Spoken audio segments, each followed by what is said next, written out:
If you have a 1997 through 99 Deville or a Eldorado of similar vintage here, and you need to replace the blend door actuators, down underneath the passenger side here on the floor, there's a plastic cover for this, and there's about 4 bolts that go into it, and they look something like this, and those are 7mm. And then you also need a 5.5 millimeter for the smaller screws that go through the actuators themselves.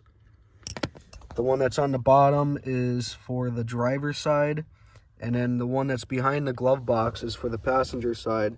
So this bottom one is pretty easy to do.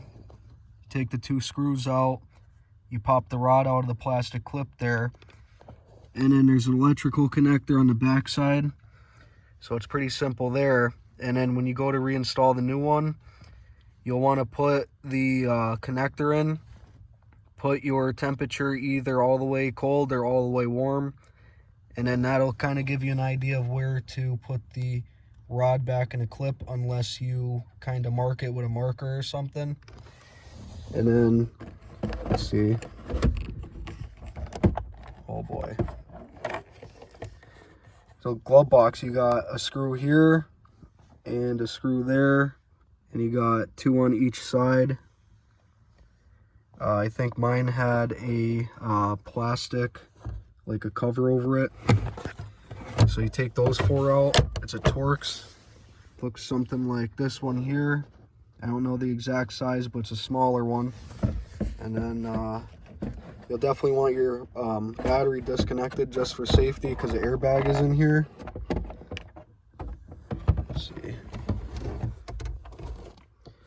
You could disconnect those wires and put the glove box all the way off to the side, but I'm just gonna carefully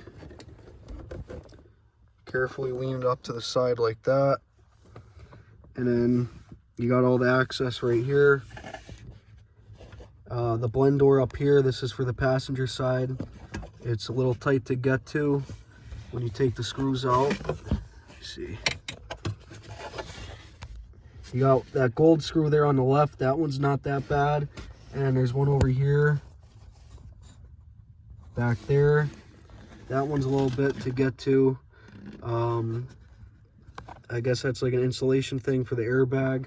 That's kind of flexible, but I don't like to press on that. So what I did is I just took the socket, I put it on the screws by hand, and I loosened them by hand. They weren't actually that tight.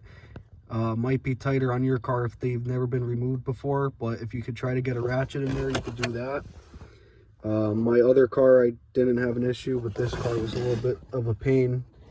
And basically it's the same thing as the bottom one, and both actuators are the same part numbers.